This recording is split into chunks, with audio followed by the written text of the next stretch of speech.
So a time is upon us.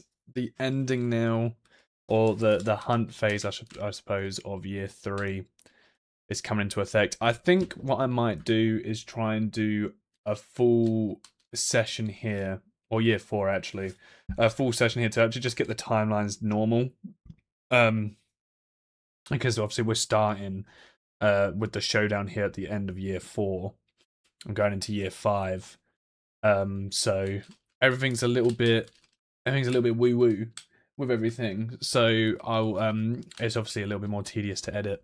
So we'll do it where I'll finish off the butcher and we'll do the entirety of year 5. So we'll try and do 2. This will be a longer video. We'll try and do 2 videos for this. I say longer. We're probably going to get butchered by the butcher because obviously our gear hasn't been very good. So last year we managed to get really good.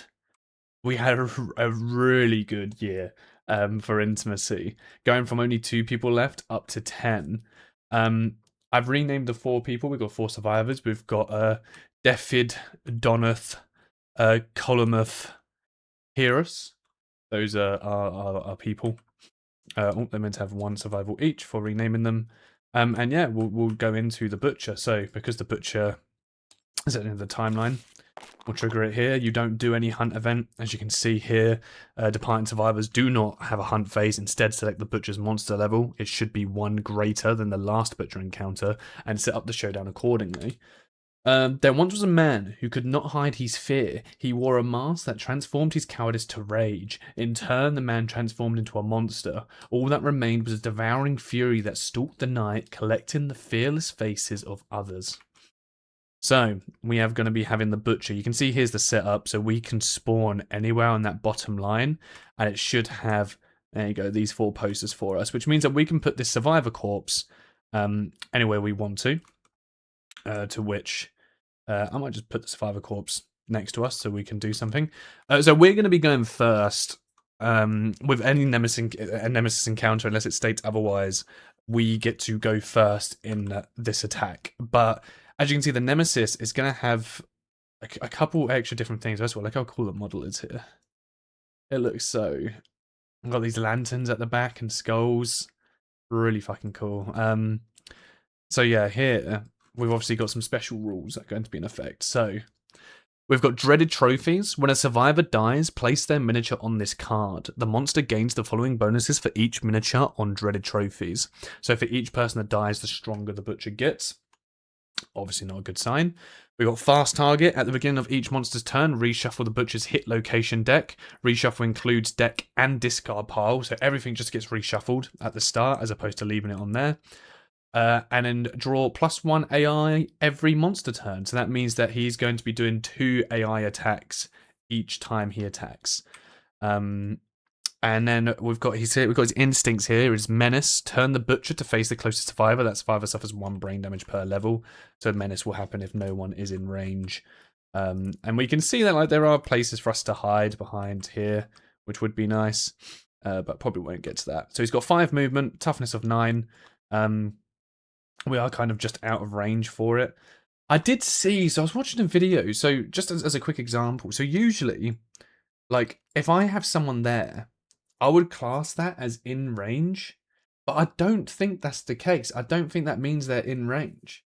Well, at least the one thing that I saw. I mean, sorry, I'm going to continue doing it as if this is in range, but what I've read from some people, they don't class that as being in range, because I think you need to be within the zone for it to count, but I don't know. We'll leave it as it is for now. So we also have these. Infectious lunacy. When you suffer brain damage, you gain lunacy tokens equal to the damage suffered. When you have 3+ lunacy tokens, remove them all and suffer frenzy. Now, frenzy is going to be really good in this fight for us if we can build it up, because frenzy, we won't be able to use survival, but we only have we have no departing bonus for leaving. So frenzy will be really good for us to do, seeing as we only have the 1 survival regardless anyway. And what that frenzy will then do is just give us more speed and strength tokens, which might give us a chance to win. I doubt it. We'll see how that goes. But yeah, let's just get into the fight and we'll see what happens. First things first, I think I'm just going to have Heros We might as well just have them have a little look, see, because they've got one of the weakest armors. We're going to have them have a look at this survivor corpse. So we're going to roll 1d10, and we'll see what we end up getting. That is a 1. 1 insanity and archive this terrain. Not terrible, to be honest. Not terrible. And then they are going to move 1, 2, 3, 4, 5. I kind of want to keep them on the edge for now. Bone darts 1, 2, 3, 4, 5, 6. We're going to have Colometh move 1 forward and do a hit. This will be our first hit of the game here. So we're only rolling the 1. And we need a 7+ to hit. Hopefully we hit. Alright, the rolls are not starting off strong. That is fine. Then the other 2, neither of them have range, so it's kind of just a case of who we want to get hit by the butcher first. We'll have Donoth go first, and we'll have Donoth use the raw headband. And we'll see what 2 AI cards we've got coming up. So these are what's going to happen. Both moods. When this comes into play, draw another AI card. When Lantern Fusion comes into play, a random survivor gains a priority target token. It cannot be removed for any reason. Draw an AI. So he's going to end up drawing 3 AI cards. When a survivor ends their act in light radius, they gain -1 strength at the end of each monster turn. Place a token on Forbidden Light. When the Forbidden Light has +5 tokens, discard it, and all -1 strength tokens gained from Forbidden Light. Okay, so this just stays into play. People that are just in the radius will just lose a strength until this goes out of play. And then you need 5 tokens for it. So for 5 turns, we'll be getting a debuff. And then the Lantern mood. When Lantern Frenzy comes into play, a random survivor gains the priority target. When a Lantern Frenzy is in play, the Butcher gains +2 movement and +1 speed tokens. At any time, the survivors with the priority target token may sacrifice themselves and lead the Butcher far away. They perish, and their gear is archived. End the showdown immediately. Skip the aftermath. Wow. Okay. Oh, that is so interesting. Wow. Okay, so we can actually end this fight pretty quickly. If we can end up, it will be random, the person that ends up getting the priority token, but we can actually just have that priority token just leave the fight at any point. They'll kill themselves. But I mean, that's actually kind of huge. We can actually have a noble sacrifice coming in here, because then having 9 people in our thing as opposed to the 6 that's massive. Okay. We'll have Donoth. I suppose at that point then, who's the best here with armor? Probably would have been blue. Okay, we're gonna have Donoth sort of just go in then. And then we're gonna do the same thing with Defid. And they can't really do anything else. Cool. So that will be the end of our turn. We'll do their turn then, so we know that this mood comes into play, which is the strength token, and then they're going to draw this one. When Lantern Fury comes into play, a random survivor against the priority token. It cannot be removed for any reason. Draw another AI card. So we're going to be going the lowest person here gets the thing. So that's a 2, that's a 4, that's a 3, that's a 5. So he's going to be Defid over here. Is going to be the person that gets priority token. While that's in play, the Butcher gets +2 movement and +1 speed token. So we'll just copy that. Be +2 movement and then +1 speed token. Anytime the survivor with the priority target token may sacrifice themselves at any time, that is. End the showdown. Discard Lantern Frenzy if the survivor with the priority token is killed. The one good thing with this is it does put the Butcher's health down to 10. Like, you have these 2 moves out and these Butcher's health's down to 10. We need to draw another AI card, but I think I might just sacrifice it, and then that is the Butcher fight. It's like a really anticlimactic battle that we're having, but... so this would have the closest threat facing, which is going to be our guy, and they're going to be suffering bleed. Also, adjacent to the monster, suffer 1 bleed as well. But since this card states that we can do it at any time, the survivor with the priority token may sacrifice it. We're just going to do it now. So Defid is going to run off into the night, and the Butcher is going to follow him, and that will end the showdown. And literally, it was simply in the showdown. They perished. Their gear is archived, and the showdown ends. It's the best one for us, really, because the only gear they had was these 2. which is phenomenal. Like that gear is, you know, probably one of the best people that we could have had gone. So that's the end of that showdown. They will be marked as dead. These all survive, thankfully. They get to come back. They live to come again. We don't get any awards because I think it says skip the aftermath, right? Yeah, and the showdown immediately skip the aftermath, so we don't get any of these awards. So we don't get the defeat either, which is fantastic. Because the defeat, other stuff can happen. But yeah, all right, that's the end of the showdown. Cool. Butcher's done. We're now moving on to year 5 then. So first of all, so we're going to come back. I assume we are still going to get 1, 2, 3, 5, I believe. Yeah. When a survivor dies during the hunt or showdown phase, gain an extra 2. There we go. We're actually coming in with 5 here. Which is lovely. So let's reshuffle this and we'll draw this out and have a look. Open more. A large stone face slowly opens its mouth. Survivors prove their bravery by running into it. Brave more. Roll any number of d10 and add the results. If you roll any doubles, the more snaps shut, leaving you trapped in the darkness. You are dead and no one else may endeavor here this year. Oh, so on a 1 to a 7, you get a dismembered leg. On an 8 to a 15, you get 3 courage. And you may roll again. On a 16 to 22, you get 2 courage. On a 23 to 31, you gain 2 courage and 2 random vermin resources. On a 32 to 39, you gain the lantern sword gear. If possible, you must be a departing survivor. And on a 40 plus, you reach the end and return. Your hair shocked white and your eyes lit with grim determination. Gain the following ability, Iron Will. You cannot be knocked down. Reduce all knockback you suffer to knockback 1. That's crazy, but so hard. So you can roll any number of d10s and add the results.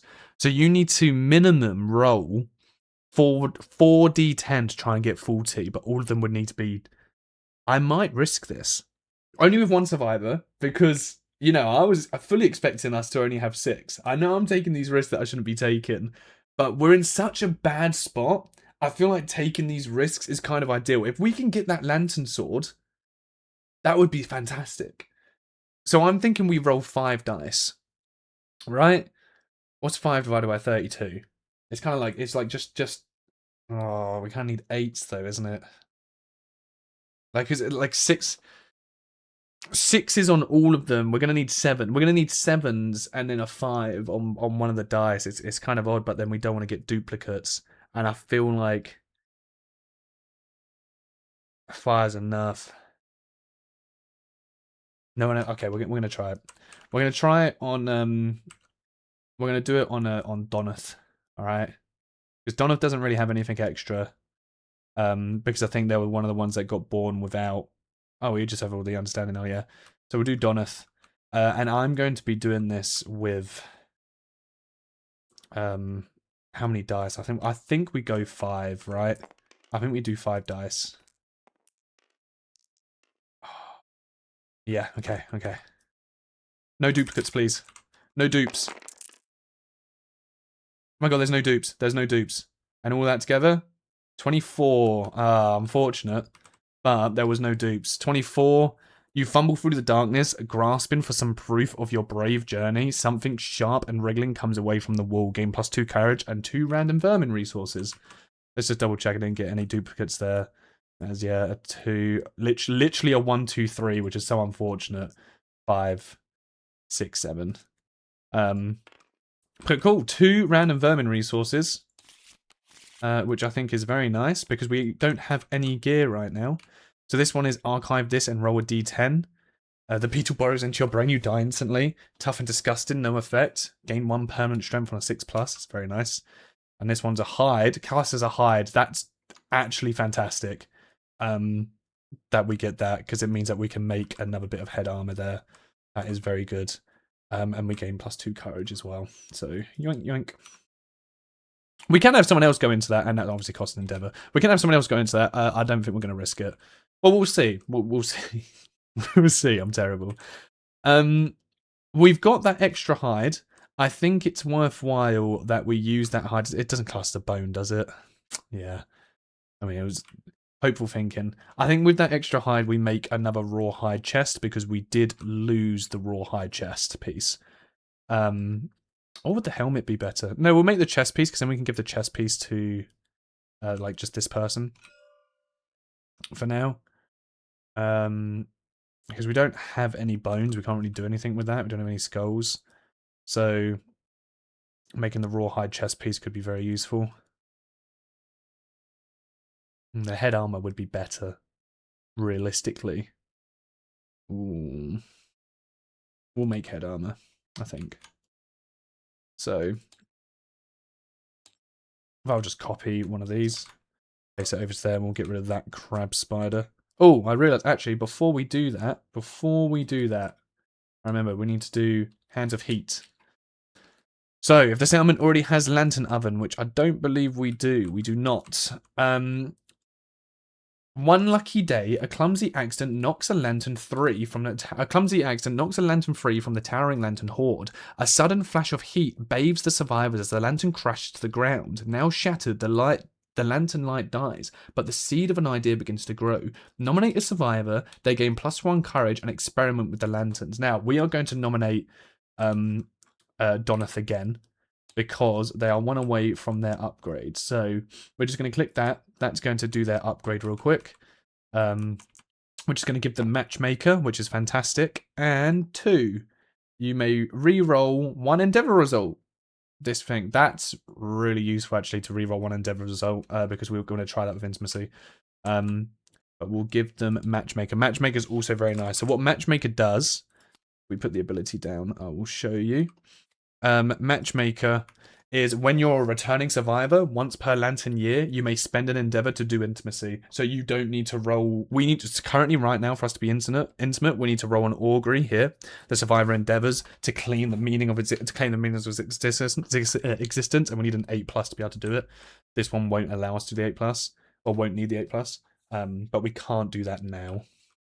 We need to wait until we come back. But let's roll 1d10. And we'll see what happens here then. 4, that can't be good. Oh, we're 1 above that one. So at least we don't get the minus population. The survivor vigorously shakes a lantern and holds it watchfully. It bursts into blue light and a distinct hissing sound. The lantern grows hot in the survivor's clenched hands, burning their flesh. They bellow in primal triumph, gain +1 permanent strength, and the red fist secret fighting art. Your settlement gains the Lantern Oven innovation. Now, that is huge because I know what that is. Where is this Lantern Oven innovation as well? Actually, that's massive. Hold on, let's do this first.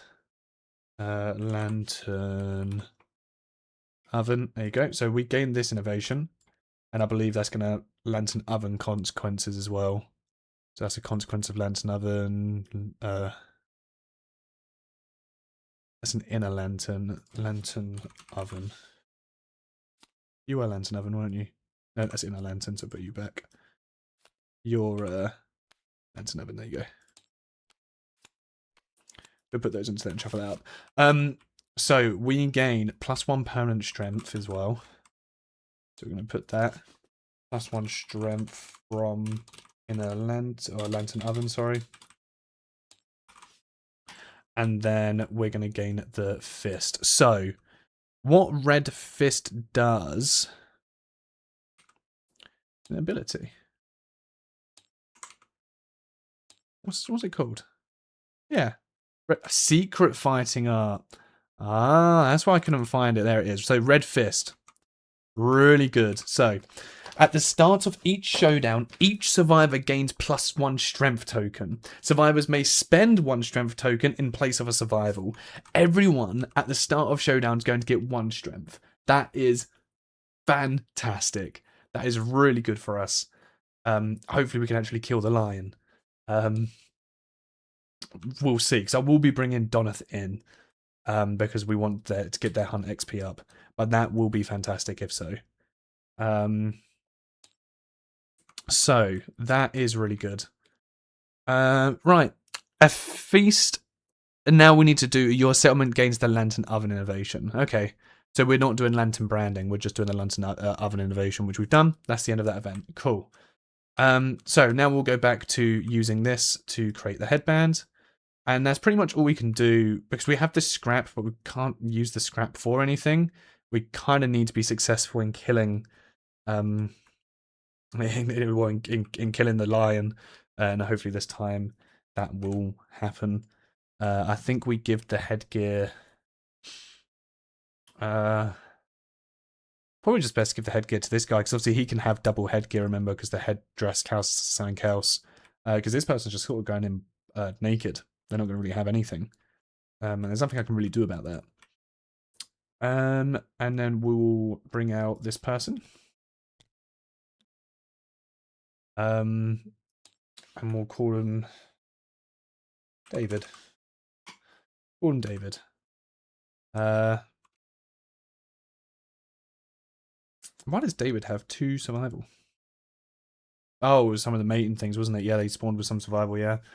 So David is going to come out, and we'll see. Oh, he is. He's been named, but we only have a limit of 2 for our survival limit. So that's not going to change anything there. Defiant Survivors gain +1 survival. So we're all Defiant Survivors. These are all going to go up to 2, which is fantastic for us. And we will go up against the line. I don't think there's really much else that we can do here as far as like changing stuff up. Oh, I realised I've got the white line helm. I've got 2 armors on this, so it's a good job that didn't really come into effect. I've got 2 armors here. That's not really allowed.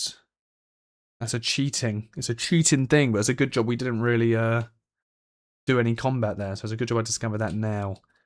I think I got it mixed up with the lion headdress over here. It's fine. Everything is sorted. Everything seems to be in order. Oh, we're not even to part. I forget. We've got so many endeavors. Yeah, let's try and fuck before we leave. So I shouldn't have given the thing just yet. But right, let's do a roll. So we're looking for basically 8 pluses. It would suck if we get a 3, because it means that we're going to have to lose 1 resource, and losing the scrap could be bad, but it's not going to be the end of the world, because we're so kind of behind in stuff that scrap's not going to be useful for us right away. So we'll roll once. That is a 5, which is gain 1 survival, which is nothing for us. I'm just going to go again. And remember, we can re-roll once. We can re-roll once on the Endeavor. Remember, because of one of the things that we got. So what if we try and do this again? I'm gonna try it. I'm gonna try it. Not with. We're gonna do it with just an unnamed person. We're gonna do it with this. No, we'll do it with one of these. This unnamed person here. We're gonna call him Runner, so we know that they're running in. And we're gonna try and do it this time with 6 dice. So we're gonna spend that endeavor. Because it didn't lock us up, did it, on the last one? We just gained 2 courage, yeah. Okay. No dupes, please. Oh my god. There's no dupes. 2, 3, 4, 5, 7, and a 10. And altogether that is 31. I still don't think that's enough, is it? We're 1 off! No! I'm not gonna spend the free one. I'm not gonna spend the free one to redo that. But that is such a shame that we are 1 off. But that's fine. At least we survive. We pushed it already. So that is another 2 random vermin. So we'll grab those 2 out. And then we'll give Runner 2 courage for that. And then these are the 2 that we've got. Okay, very nice. That actually changes some stuff here before we do more intimacy. We can make more hide, so we're obviously going to make another body armor with that. So now we've got a full body armor that we can have. People have over there. You can have body armor. Oh, sorry, no, put it here. So you can have the body armor. And I think we just make another body armor, honestly. So they're not going in completely naked, because we can't make any armor with the hide, or like, not armor, sorry, we can't make any like weapons with the hide, so that's fine. All right, back to fucking. So we put that away. 8 pluses. 9, perfect. We've got an intimacy. So, and we can re-roll once on this if this goes bad. And remember, we're also rolling 2 dice. So we're gonna have. You know, runners just ran into this open mouth. They've come out with 2 vermin. They're feeling good. Runner is going to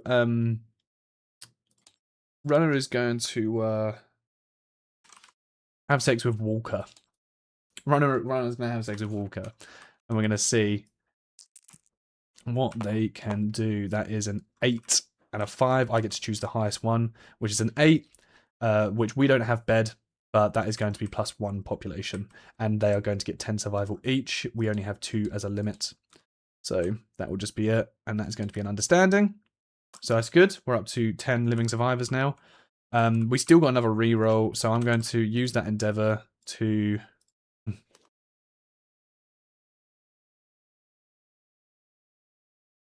Don't want it again.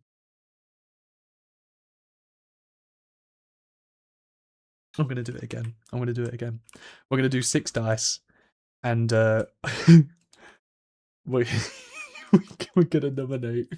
we're going to nominate the newborn. We're going to call him Scout. All right. Now we've got a reroll. We've got a reroll on this, and we're going to stick with 6 still. Oh my god. There's a duplicate. Okay, there's 2 duplicates. We have to reroll. Okay. There's a duplicate. No. And it would have been 41. It would have been enough. No. They're dead because we got double 6s. Unfortunately, it's the 6s that affect us. If you roll any doubles, the more snaps shut, leaving you trapped in the darkness. You are dead, and no one else may use this endeavor this year. I mean, it's fair enough. It's fair enough. Almost gave it to the wrong person. That's still fine. I'm okay. I'm okay. Maybe it was a silly decision. I just really wanted to push my luck. But cool.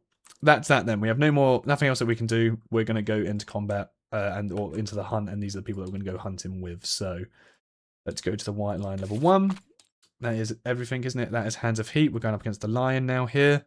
Oh, wait. Do we have 5 innovations? Oh, we do.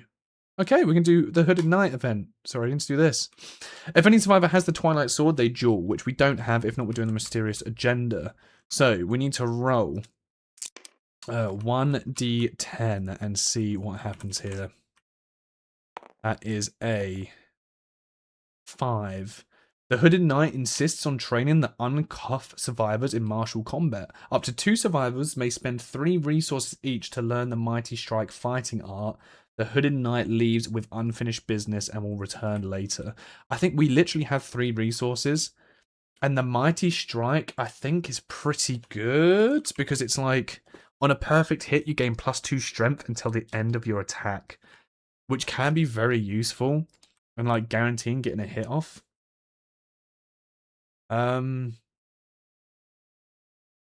Yeah, I think I might just spend these 3 resources, you know. Yeah, fuck it. I'm going to spend these 3 resources. I know you can do it twice, but we only have enough to do it the once. And I'm actually going to give the Mighty Strike. And I know we shouldn't be putting all our eggs in one basket, but I am going to be putting all my eggs in one basket here for now. Because I'm going to be putting it into Donoff to gain that perfect strike. And they leave unfinished business. So unfinished business means we need to add the Hooded Knight 4 years from now. So 1, 2, 3, 4. Here, we're going to add the Hooded Knight event. Cool. Wait, 1, 2, 3. Sorry, no. That's meant to be one. Meant to be here, isn't it? No. Yeah, no. No. Oh, yeah, it was in the right place. It was in the right place. Hooded Knight. It was. No. My God. Hooded Knight. There we go. Cool. Right. So now let's go ahead and we'll continue then doing the hunt. So we don't have any departing bonuses that I've not already applied. They've obviously got 1 evasion, 2 evasion from that. You've got 1 evasion from that. You don't have a connection there, so you don't gain an evasion. And you would be better to actually depart like that, even though it doesn't change anything, but it's pretty, they're connected. So let's do the hunt. Let's see. So that's for 1st person, 2nd person, 3rd person, 4th person. And it is going to be David that's going to be going first.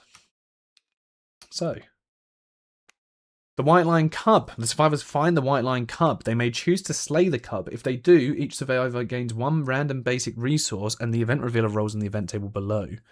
On a 1 to a 3, The mother lion appears, overcome with grief. She attacks. The white lion starts this showdown with enraged in play. But we don't actually get. It doesn't say you get ambushed. Just has enraged in play. 4 to 7, the father lion shows up. Begin the showdown immediately. 8 to 10, nothing happens. If you spare the cub, roll on the event. But that's one random basic resource. Each survivor gains one random basic resource, and we just come into a fight and there's no ambush. I think that's pretty good.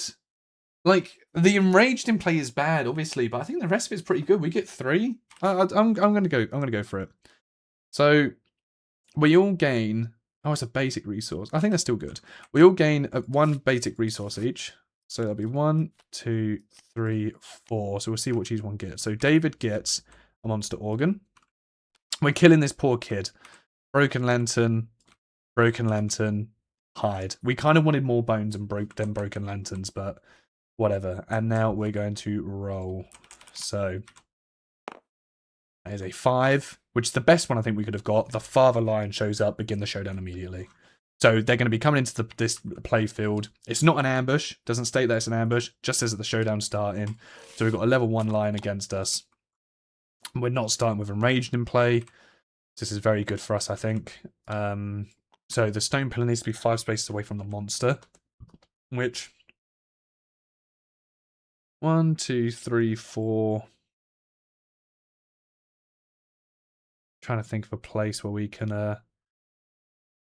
Basically, like, if we have our people, like, sort of start over here.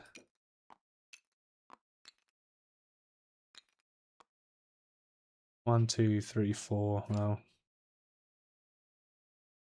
kind of has to be, like, here. Which only, like, 2 people then can hide behind it. And then the other 2 would be over here. But I think that distance away is kind of ridiculous, isn't it? 1, 2, 3, 4, 5. I think it'd be better maybe if we have it.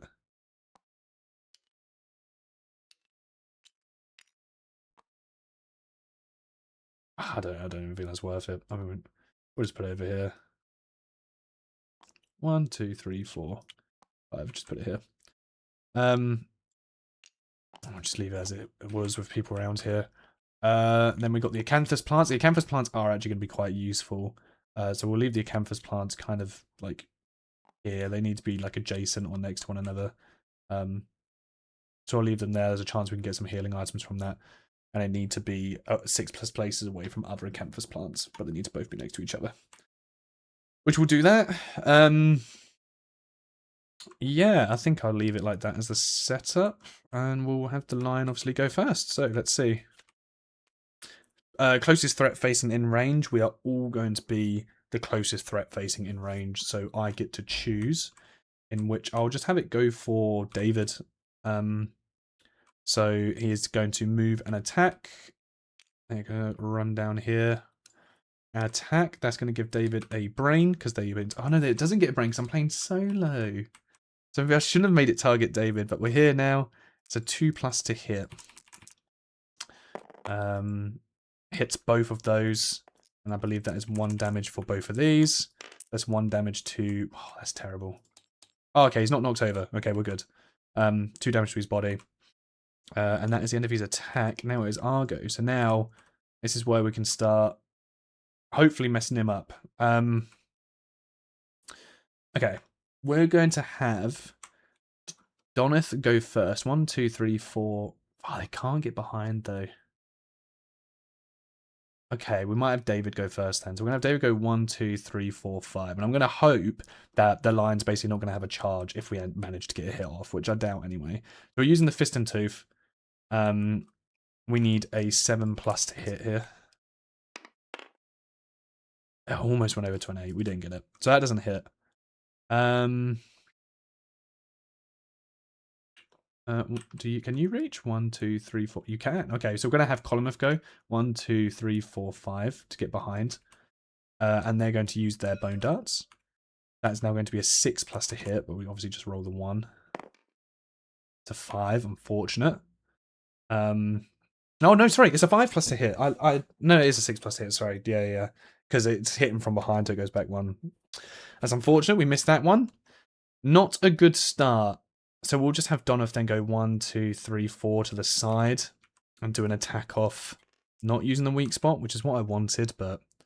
So we can see they've got... Oh, sorry. People... Not that it's actually made a difference yet. Everyone is meant to have gained a temporary strength token from the red hand. Don't worry, I caught it. That doesn't change anything yet. No one has done a hit that would have changed any hit rolls. It's for wounding. So we're doing 2 here. And we're looking for 6 pluses. That's a double hit. That's also a perfect hit. Now, this is obviously a critical wound. But we have Mighty Strike. On a perfect hit, we gain +2 strength until the end of the attack. So we've got 4 strength right now. Which is very good. So let's draw these 2 hit locations. Okay, we've got... You strike at the monster's throat, so there's a chance that we can kill it right away. And the other one is going to perform a basic attack against us if we fail it. But we've got 4 strength there, 3 strength here. That's 7 strength overall. And the monster has 8 toughness. Ones is the only thing that we can get to fail here. So let's roll for the first one. Let's hope for a 10. Oh, it wanted to. It wanted to. That is a hit, though. So we'll take the first one off. And then we go to the second one. And that is a 7. That is another hit. And that one's only a failure. So boom. That is 2 hits. That is fantastic. Really good start with that hit there. And then we're going to have Horus, I think, go 1, 2, 3, 4, 5. And then might as well, yeah, 1, 2, 3, 4, 5. And then we might as well try and get a hit in as well. Nothing special here. It's just going to be using the Founding Stone. So we're looking for 7 pluses. That's 1 hit. Straight into the ding dong this one. So it's a good job there is no reaction to this.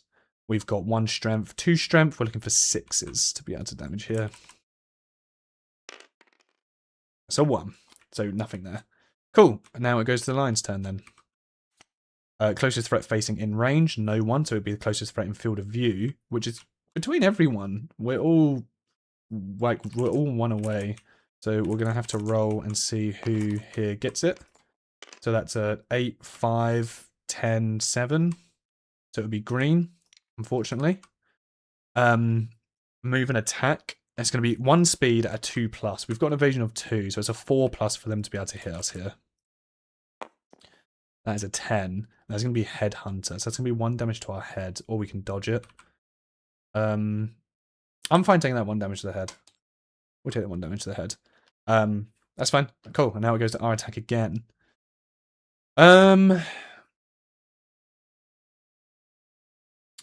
Okay. I'm going to have Donath move to the side because now we've got a higher chance of the reaction being like a sprint and we don't want Donath to get knocked over. So I'm going to have Donath go 1, 2, 3. I'm going to go for a hit here. So 6 pluses to be able to get this. That's 1 successful hit. We'll take that. If we fail this one, they're going to roar and we're going to take brain damage. On a 4+, we take brain damage and we get knocked over. We're not going to be the best. But we don't have the extra 2 anymore because it wasn't a perfect. So that's a 2 and a 5. We're after 3s for a successful hit. It's an 8. That's a successful hit. So we're not going to suffer that. That's a damage. Perfect. We'll have Horus go for an attack now with the Founding Stone. So what was that? 6 pluses from behind. That is 2 hits, and one of them being a perfect hit. But they don't get any benefit from that. Here you go. This is exactly why we moved out of the way. The reflex, that's just going to happen automatically unless we hit a crit. And the failure one, full move the monster forward in a straight line. It's just if we fail it. Now, I believe obstacle blocks survivors and monsters' field of view. But then the impassable, right? Survivors cannot move through space occupied by this terrain, which means the monster can. So the monster can just move over this. He's going to be like skirting sort of sideways on it. But that's how we sort of play it. And it doesn't specifically says survivors and not monsters. So, but we'll see. We'll do the fail one first because the reflex will be automatic. And, you know, on the chance that we get this hit, we'll have a chance to get a second one. So 6s again to be able to wound this. That's a 9. If we were using fist, that would have been a critical, but we're not using fist. So that is 1 damage, which is good. And now we get to go again. 6s. It's a 4. We fail that one, but it doesn't matter. The reflex happens anyway. They're going to full move all the way over there. They're kind of like skirting on the thing at the moment. So, I mean, we can have a quick look up on here. I'm pretty sure it's just going to say the same thing, though, to be honest. So we're looking for I. I know my alphabet very well. I'm telling you, I know my alphabet very well. What was it? Impassable, isn't it? Impassable. A terrain special rule: survivor cannot voluntarily move into or through any spaces this terrain occupies. Impassable terrain stops all movement, including knockback. If a survivor is knocked back into the space occupied by impassable terrain, they collide with the terrain. Impassable terrain stops all movement. Does that mean the monster as well? Because I feel like if that was the case, we're going to leave it with him skirting on the edges here, and if I'm wrong, then you guys can correct me in the comments. Because on the card itself, it specifically says survivors cannot move through spaces occupied by this terrain. So I'd assume monsters can. Cool. Now, the reason we've done that, David's not going to be in range now to attack. So we're going to have David go 1, 2, 3, 4, 5. I'm pretty sure you can stand on top of these acanthus plants as well. And we're just going to have him do the acanthus plant. We're going to see what they can end up picking up. That is a 4. That is going to give us nothing. And we just archive it. Worth a try. And then we can now do an attack with Colomuth with their throwing daggers. So 1, 2, 3, 4, 5, 6. They are just in range where they are. So we're going to have them stand there and do an attack first. 7+ is here to hit. Oh, we got it. That's very nice. And there's no downside to this one. So they've got 3 strength from the bone darts, 4 strength from the extra strength. So we're looking for 4s now to be able to hit. That's really unfortunate. So we missed that. And we're just going to have Colomuth just back off into there. And that is going to be it then for the turns. We'll go for the monster's turn now. Closest threat facing in range. Closest threat in field of view, which is going to be David. So they're going to turn around and just, I suppose, just guard there. They're crawling on top of the pillar right now as the attack. David has 0 evasion, so this is 2 pluses to hit, which is a double hit again. And that is going to be 1 damage to our arms and body. So we are going to get knocked over. Oh, actually, no. We will spend a thing to dodge, so we don't get knocked over. But we'll still take the 1 to the arms. Cool. And now it is our turn again. Right. Okay, we'll have David go first. I'm gonna have him go 1, 2, 3. Oh, he was here, wasn't he? 1, 2, 3, 4. Yeah. 1, 2, 3, 4. Have David go here. We'll have David just try and do a hit with the fist and tooth. Because why not? 8 pluses to hit. That's 1 hit.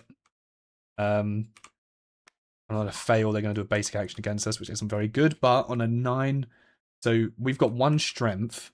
On a 7, we hit. On a 9, we crit. Always 1 away. Always 1 away. 1 more strength, we would have had it. So we fail that. We've got a 6. They're going to perform a basic attack against us, which is kind of good that he turns around, though. It can be beneficial for us. The basic attack is going to be a 2+. 1 damage to our arms and our waist, which is going to knock them over. But this now allows Donoff to get behind. 1, 2, 3, 4. Which this one is phenomenal for us, because now that is a 5+ to hit. Hopefully we can get some big damage off. That's a 7 and a 6. That is 2 hits. Hopefully we don't get a trap here. Cool. Impervious sucks. We'll do Impervious first, and then we'll do Beast Heals. There's no downside to either of these, so we've got a strength of 5 with 3s to hit. But that Impervious location, we're not going to do anything. So that did hit, but nothing happens. We don't get any resources from it. And then we've got the other one, 3+. It's a crit! Oh! Because once per attack, if you critically wound, cause 1 additional wound. This effect does not apply to impervious hit locations. So because it causes 1 additional wound, I believe that is off the top of the pile there. A wound or critical wound will not react. So first of all, critical hit. So we're going to remove 1. And then that is your precise attack ruins the monster's straining tendon. The white line is knocked down. That is a persistent injury with a ruptured tendon. When the line starts its movement, roll a d10, and on a result of a 1, the line is knocked down. So he's knocked down now. Now, when a line's knocked down, you actually have a chance to use your survival abilities again. So if we had dash or if we had surge, anyone could join in at this point, but we don't have those. Anything that's going to be useful for us to use right now. And encouraging David up would be useless because he's already done his attack. So that is very good. And we get to do that extra damage because we rolled the critical on the hit using the bone axe once per attack. So very nice. The line's on 4 HP. Now it's a 3+ to hit. So we're going to have Column go first, or Columneth go first. 3 pluses to hit. They just roll the 1 dice. That is just, you just can't make this shit up, can you? We roll a 2. That's okay, that's their turn done. They'll just wait there. And then we're going to have Horus then come all the way up to here and do an attack with... honestly, I'm debating whether it's... No, we'll have him do it with the facing stone because obviously it gives them that extra strength. So 3+ to hit. It's a 5, so it's going to be a hit. And now we see if we can get through the toughness. So we are looking for 6s because we've got 1 strength. It's always 1 away. So yeah, we miss it. Cool. That is everyone's turn. White line's going to stand up. And he's going to... Closest threat facing in range. So David is not a threat because he is knocked over. And he won't stand up until the end of this round. So it'll be the closest threat in field of view. It's going to be between green and white. So we got an 8 there and a 1 there. So it's going to be white. And because he's not moving, like, I suppose it's move and attack. It classes move and attack. While the white line starts its movement. When the white line starts its movement. We'll do it as if it's a move. Because I suppose it is moving to turn around. I'm going to roll. On a 1, it's going to get knocked over. Okay, it doesn't get knocked over. So it continues doing it anyway. 4+. What do we have here? We've got no evade. So on a 4+, this is going to hit. That's a 2. So it hits us with 1.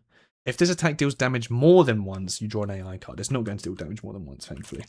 So it deals 1 damage, and that is going to be to our head. We've got 2 head damage. We're not going to dodge that. We'll take it. We'll brunt it. Ugh! Like headbutting the lion's paw. And that is the end of the lion's turn. David now stands up and we go again. Annoyingly, he's like on this location, so I can't really get a weak point on him. We kind of want him to get off of it. But we're going to have David go first. 1, 2. Because now we're in his weak spot. We're going to use the fist again. 7+. We're going to try and fist this lion's bum. Okay, no, we're not. We've got 1 and a 2. We're not fisting the lion's bum. We're going to have Horus then go 1, 2, 3. We probably should have had them move out of the way first anyway. And that is going to be a 7+ to try and hit this, because we're going to use the Founding Stone. That is 1 hit. No downside to it, which is great. So we're looking for 7s now to be able to wound it. It's another 9. Oh, very nice. So that is another hit. So we're going to have to take this, shuffle it, take that off onto there. That is good. Still not moved though. So we're going to have Columneth go next. There's still 1, 2, 3, 4, 5. They're still in range. It's back to a 7+ now to hit. One of these days, the Bone Dart will be useful to hit. You know? But right now, it's pretty fucking useless. Should have just made another axe. Yeah. So that doesn't hit. We'll leave them there, and then we'll just have Donnath then do a hit. So 6 pluses. 1 hit. On a fail, they're going to do a basic attack against me. We've got, so 3s we need. 3+.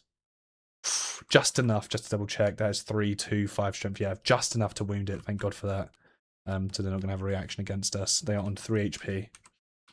And that is the end of the turn. I won't move. I will wait here because we kind of want Donnath to be in range of potentially being hit.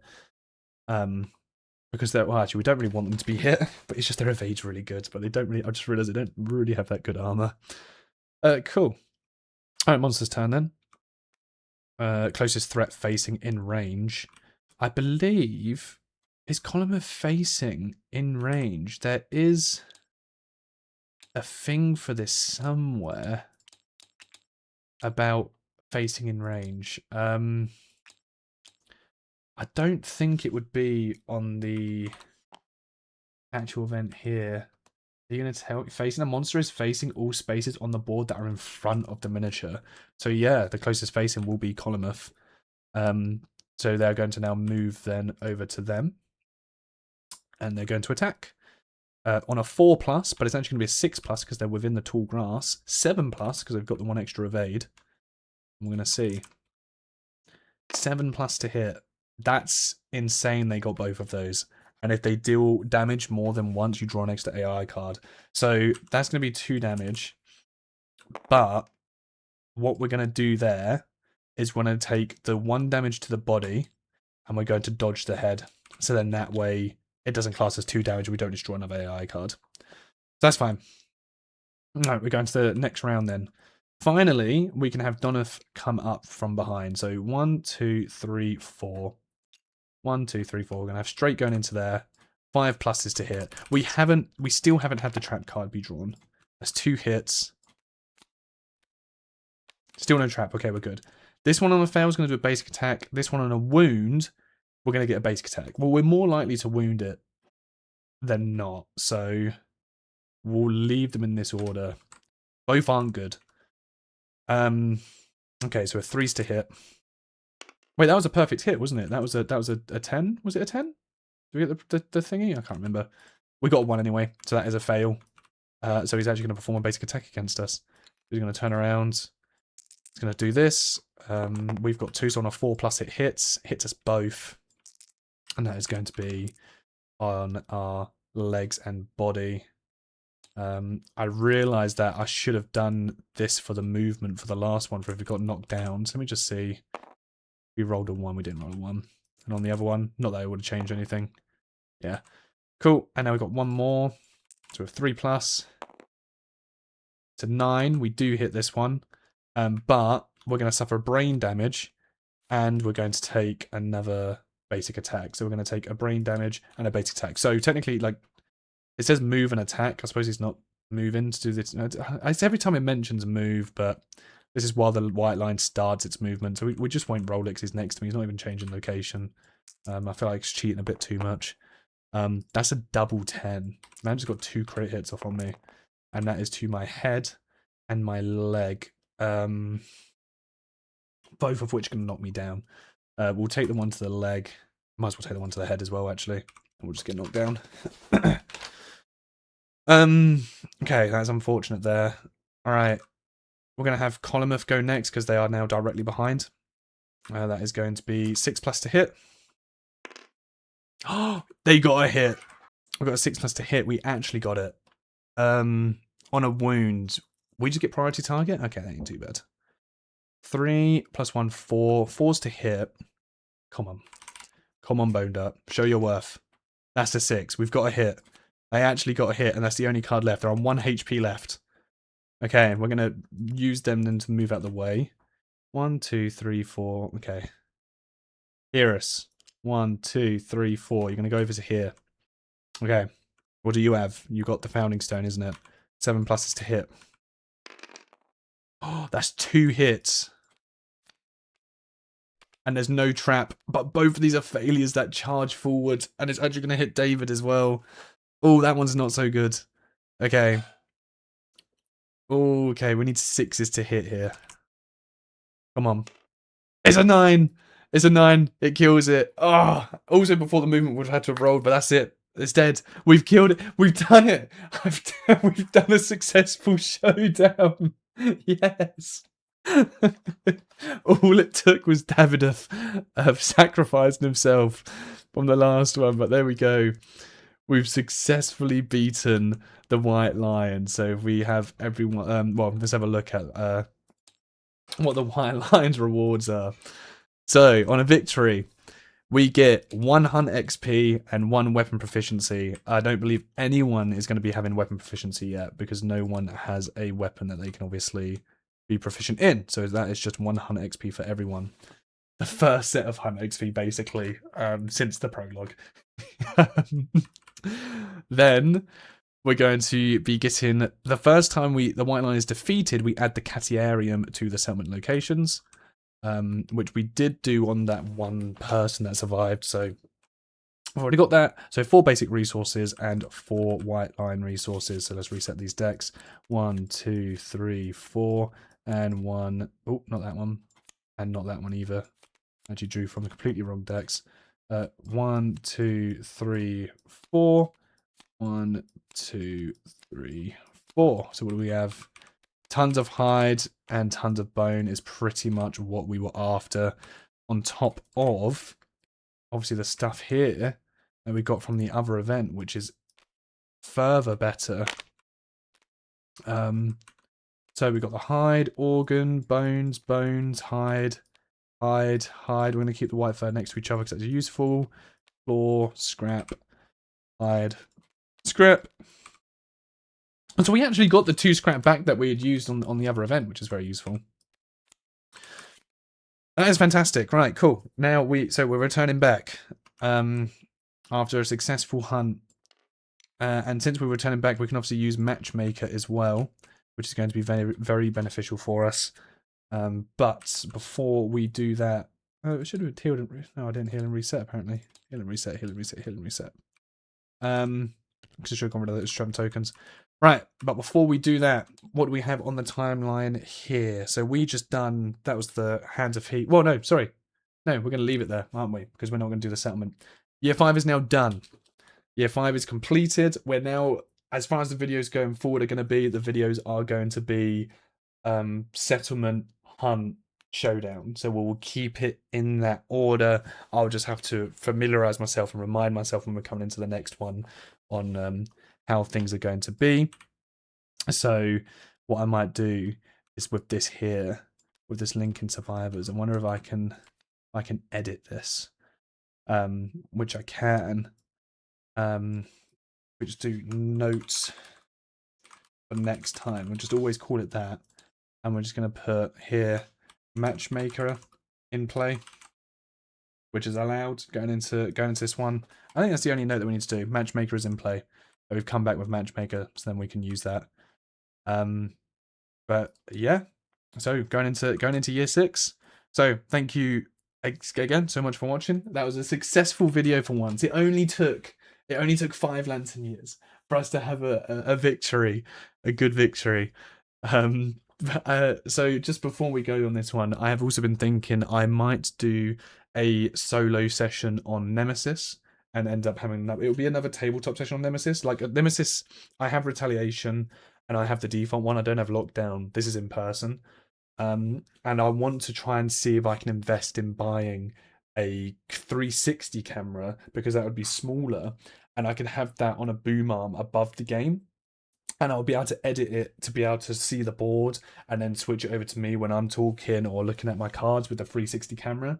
So I'm hoping that later on down the year, I'll be able to invest in that so we can actually have some physical board games that can be played on the channel. And then also I'm hoping I'm going to ask some friends if they would be up for playing some board games with me on tabletop.